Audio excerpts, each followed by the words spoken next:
ఇవాళ హైదరాబాద్ కు రానున్నారు ఏఐసీసీ ఇన్ఛార్జి మీనాక్షి నటరాజన్. సాయంత్రం 5 గంటలకు హెచ్సీయూ వివాదంపై ప్రభుత్వం నియమించిన మంత్రివర్గ కమిటీతో భేటీ కానున్నారు. డిప్యూటీ సీఎం భట్టి, మంత్రి శ్రీధర్ బాబు, పొంగులేటి శ్రీనివాసరెడ్డితో చర్చించనున్నారు. భేటీలో పీసీసీ చీఫ్ మహేష్ కుమార్ గౌడ్ పాల్గొంటారు. తర్వాత గాంధీభవన్లో ఎన్ఎస్యూఐ నాయకులతో సమావేశం కానున్నారు మీనాక్షి నటరాజన్. ఇక మీనాక్షి నటరాజన్ టూర్ కి సంబంధించిన మరిన్ని డీటెయిల్స్ షరీఫ్ లైవ్ లో అందిస్తారు. Sharif, good morning. డీటెయిల్స్ ఏంటి? జ్యోతి, ఢిల్లీలో బిజీ షెడ్యూల్ ముగించుకొని Telangana Congress party AICC incharge Meenakshi Natarajan హైదరాబాద్కి రానున్నారు. ఇప్పటికే కాంగ్రెస్ ప్రభుత్వం కూడా హెచ్సీయూ భూములకు సంబంధించినటువంటి వివాదానికి ఫుల్ స్టాప్ పెట్టడానికి ఒక కమిటీని కూడా ఏర్పాటు చేసింది. ఆ కమిటీ ఇద్దరు మంత్రులు ఉన్నారు. ఒక డిప్యూటీ సీఎం భట్టి విక్రమార్క, రంగారెడ్డి జిల్లా మంత్రిగా ఉన్నటువంటి శ్రీధర్ బాబు, అదేవిధంగా పొంగులేటి శ్రీనివాస్. ఈ ముగ్గురితో ఒక కమిటీని ఇప్పటికే కాంగ్రెస్ ప్రభుత్వం ఏర్పాటు చేసింది. ఈ కమిటీ విచారణ షురూ చేసే కంటే ముందే మీనాక్షి నటరాజన్ భేటీ కాబోతున్నారు. చాలా కీలకంగా ఈ భేటీని కాంగ్రెస్ పార్టీ భావిస్తోంది. ఇంత రప్చర్ ఎందుకు క్రియేట్ కావాల్సి వచ్చింది? అది యాజ్ పర్ గవర్నమెంట్ ల్యాండ్ అయినప్పటికీ గవర్నమెంట్ సామరస్యంగా క్లెయిమ్ చేసుకుంటున్నప్పటికీ కూడా ఇంత వివాదానికి గల కారణాలు ఏంటి అనేటువంటి విషయాలపైన పూర్తి స్థాయిలో మీనాక్షి నటరాజన్ ఆరా తీయనున్నారు. రిపోర్ట్ని సిద్ధం చేసి ఏఐసీసీ ఢిల్లీ అగ్రనేతలకు రిపోర్ట్ని ఇవ్వనున్నట్లు కూడా మనకు అందుతున్నటువంటి సమాచారం. మరొక అంశం, ఎన్ఎస్యూఐ స్టూడెంట్ వింగ్తో కూడా మీనాక్షి నటరాజన్ నేరుగా మాట్లాడతారు. ఎప్పుడైతే హైదరాబాద్కు చేరుకున్న తర్వాత సాయంత్రం 5 గంటలకి హైదరాబాద్ సెంట్రల్ యూనివర్సిటీ భూ వివాదానికి సంబంధించినటువంటి పూర్తి క్లియర్ పిక్చర్ని కూడా ఆమె తీసుకొని ఉన్నారు. ఎంత మొత్తంలో భూమి ఉంది, ఎంత క్లెయిమ్ చేసేటువంటి అవకాశం ఉంటుంది, వాటికి సంబంధించినటువంటి రూల్స్ అండ్ రెగ్యులేషన్స్ ఏంటి, పర్యావరణం సంబంధించినటువంటి అంశాన్ని స్టూడెంట్స్ వింగ్, అదేవిధంగా బీఆర్ఎస్ బీజేపీకి సంబంధించినటువంటి అనుబంధ విద్యార్థి సంఘాలు ఇంత రప్చర్ క్రియేట్ చేయడానికి గల కారణాలు ఏంటి, ఇంత డ్యామేజ్ చేయడానికి గల కారణాలు ఏంటి అనేటువంటి విషయాలపైన పూర్తి స్థాయిలో ఆరా తీసేటువంటి అవకాశం కనిపిస్తుంది.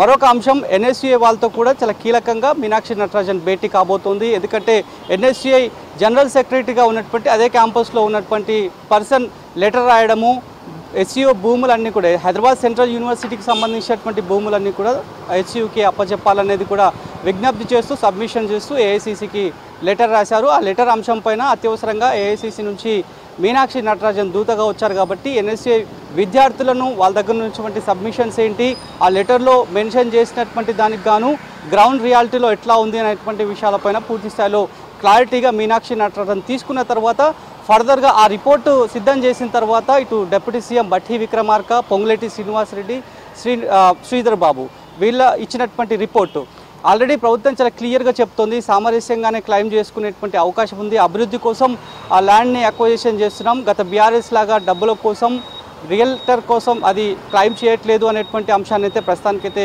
కాంగ్రెస్ పార్టీ చెప్తున్నప్పుడు కూడా సెన్సిటివ్ ఇష్యూగా అది మారింది. నేషనల్ వైడ్ ఇష్యూగా హెచ్సీయూ భూమికి సంబంధించినటువంటి ఎపిసోడ్ మారింది. కాబట్టి దీనిపైన చాకచక్యంగా ముందుకు వెళ్ళాలనేటువంటి ధోరణితో ఇప్పటికే ప్రభుత్వం ఉంది. అంతకంటే ముందే కమిటీని ఫామ్ చేశారు. ఇక కమిటీ కూడా మీనాక్షి నటరాజన్తో భేటీ అయిన తర్వాత ఎట్లా ముందుకు పోవాలి, మార్గదర్శకాలు ఏంటి, ముందుగా ఎవరిని కన్సల్ట్ అవ్వాలి, ఎవరి సబ్మిషన్స్ ముందుగా స్వీకరించాలి, ఇప్పటికే ఒక ప్రొఫార్మాని కూడా కమిటీ సిద్ధం చేసింది. ఇప్పటికే దీనిపైన సుప్రీంకోర్టు కూడా గైడ్లైన్స్ ఇచ్చింది. ఒక కమిటీని ఏర్పాటు చేయండి, 6 నెలల్లో రిపోర్ట్ని ఇవ్వండి, ఎక్స్పర్ట్ కమిటీ దగ్గర నుంచి సలహాలు సూచనలు తీసుకోండి అనేటువంటి అంశాన్ని కూడా చెప్పారు. సిఎస్కి కూడా క్లియర్ ఇన్స్ట్రక్షన్స్ ఇచ్చినటువంటి సిచ్యువేషన్స్ కూడా ఉన్నాయి. కాబట్టి దీనిపైన ఒక ప్రొఫార్మాని కూడా సిద్ధం చేశారు. హెచ్సీయూలో ఎన్ని విద్యార్థి సంఘాలు ఉన్నాయి, బీఆర్ఎస్ బీజేపీకి సంబంధించినటువంటి అనుబంధ విద్యార్థి సంఘాలకు సంబంధించినటువంటి ఒపీనియన్ ఎట్లా ఉంది, జెన్యూన్గా ఉన్నటువంటి క్యాంపస్ బోర్డులో ఉన్నటువంటి విద్యార్థుల ఒపీనియన్ ఎట్లా ఉంది, అక్కడ ఉన్నటువంటి ప్రొఫెసర్స్ ఒపీనియన్ ఎట్లా ఉంది అనేటువంటి విషయాలపైన వాటన్నిటిని స్వీకరించిన తర్వాత ఫర్దర్గా రిపోర్ట్ సబ్మిషన్ చేయబోతున్నారు. చాలా రోజుల తర్వాత మీనాక్షి నటరాజన్ వస్తున్నారు. కాబట్టి ఈ వివాదం ఒకటే కాదు, ఇంకా పార్టీ పరంగా కూడా కొన్ని ఇష్యూస్ కూడా ఉన్నాయి. కాబట్టి వాటికి సంబంధించినటువంటి అంశం పైన కూడా మీనాక్షి నటరాజన్ మాట్లాడబోతున్నారు.